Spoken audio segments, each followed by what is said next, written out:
Grass hay yields only about 2 to 3 tons an acre in a whole year, and a big share of even that gets lost to rain, to drying, and to the leaves shattering off before it ever reaches an animal's mouth. Yet most folks still treat hay as the one and only way to feed livestock through the lean months. That belief is quietly costing them. Because acre for acre, there are crops that grow 2 times, 3 times, even 10 times more feed than hay. And most of them have been feeding homesteads for centuries before everybody forgot about them.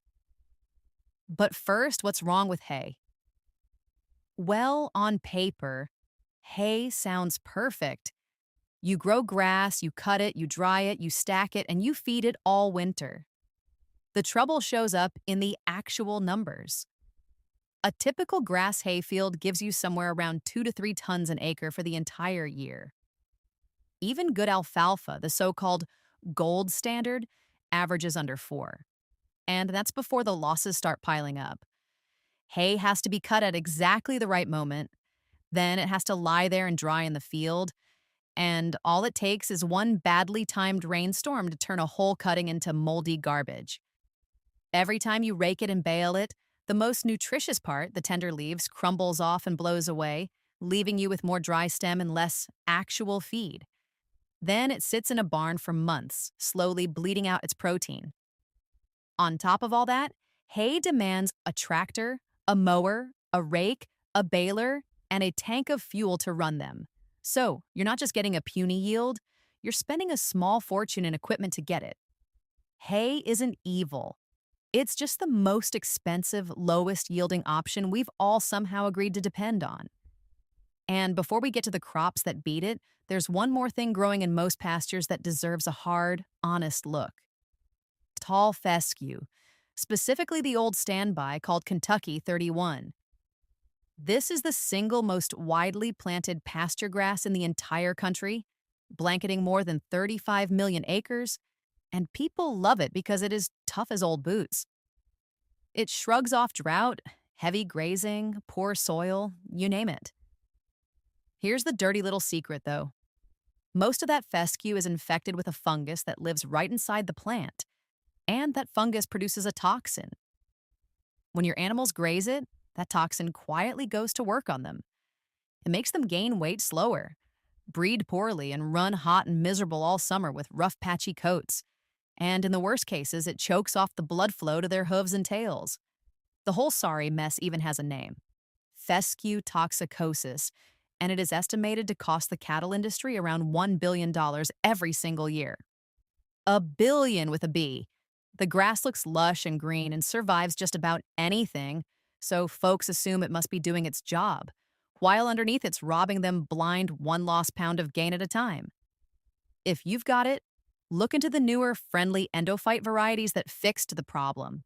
Now let's get to the crops that actually pull their weight. Number one, and this is the one that should make you rethink your whole operation, the fodder beet, also known as the mangle. This is flat out the highest yielding feed crop you can put in the ground. We are talking 20 to 40 tons an acre of beets, and some Mongol varieties push right past 50. Set that next to hay's measly 2 or 3, and your jaw should hit the floor.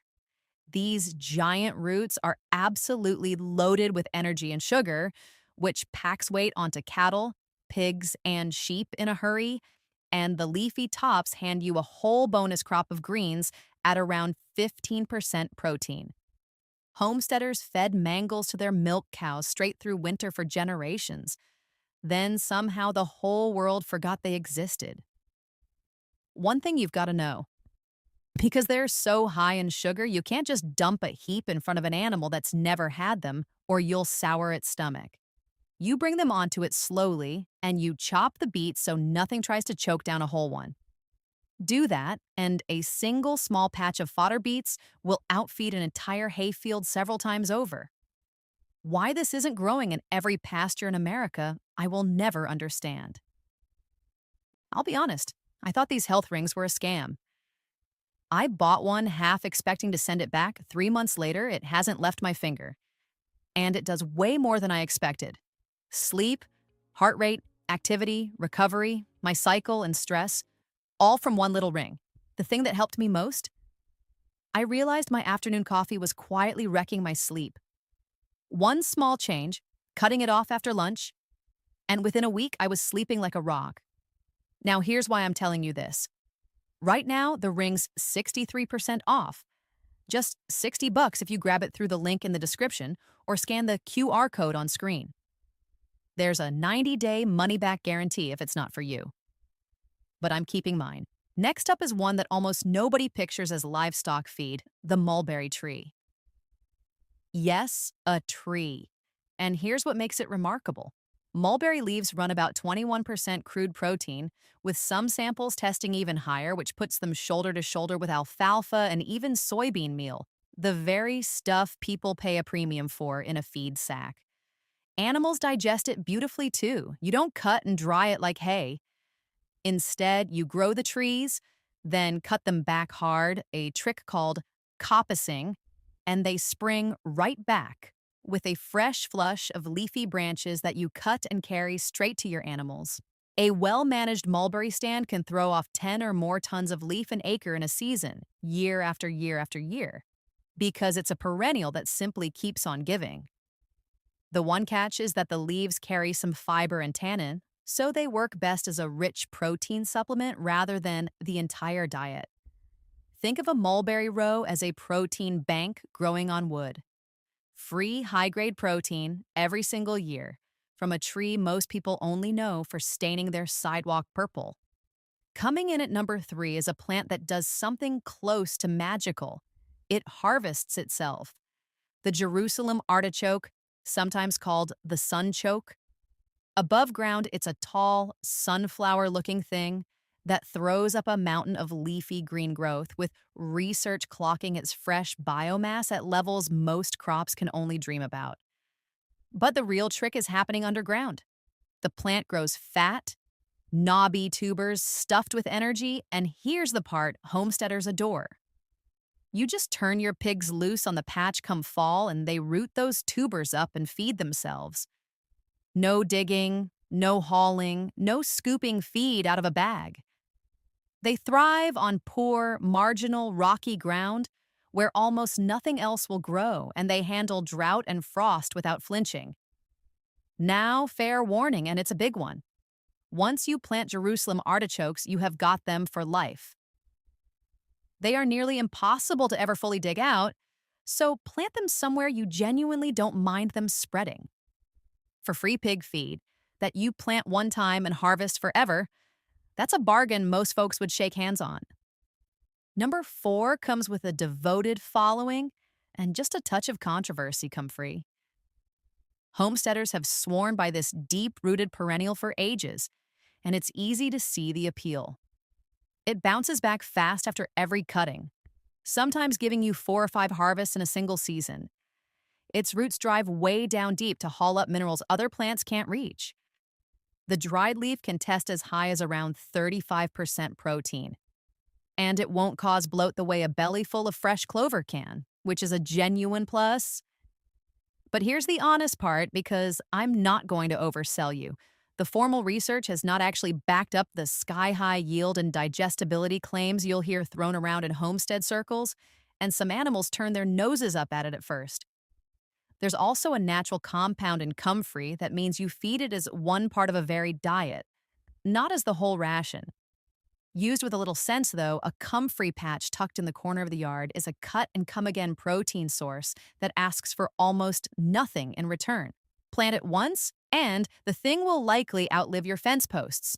Halfway down the list, we land on the forage brassicas, which is just the family name for turnips, rape, and kale grown as feed. These are the fast food of the forage world, and I mean that as a compliment. You can have grazable feed in as little as 45 to 90 days, pulling 2 to 5 tons of dry matter an acre. And the quality is so high, it behaves almost like a grain in the animal. The tops can hit 20 to 25% protein. The best part for a homesteader is you don't harvest a thing. You let the animals graze it right where it stands, roots and all, which means no equipment and no hauling whatsoever. Turnips are the classic move.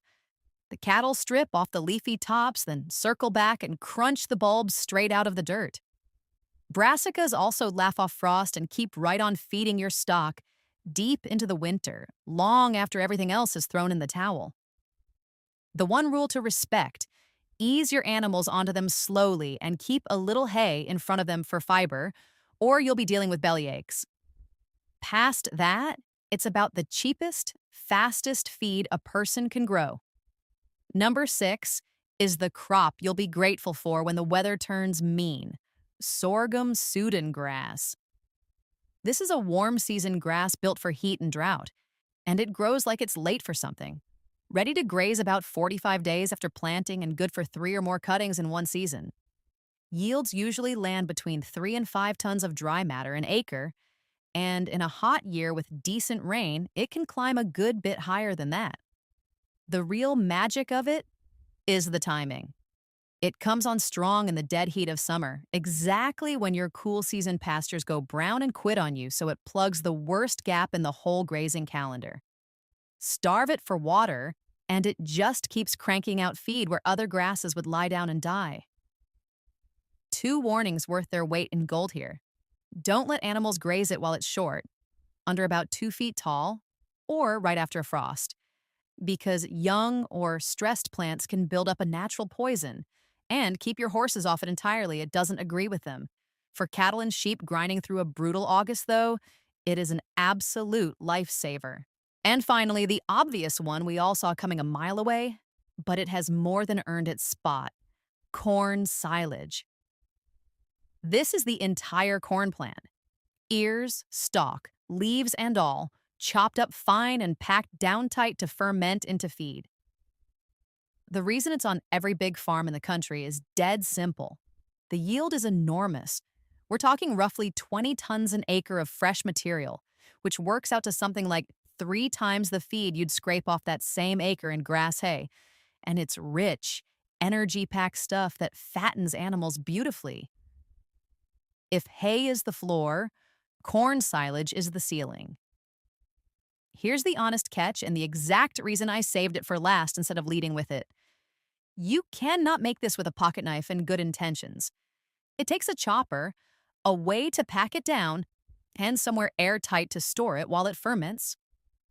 That's real money and real machinery.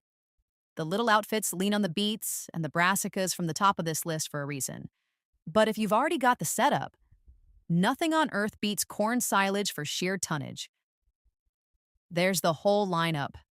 Hay limps in at 2 or 3 tons an acre while a humble bed of fodder beets buries it 10 times over.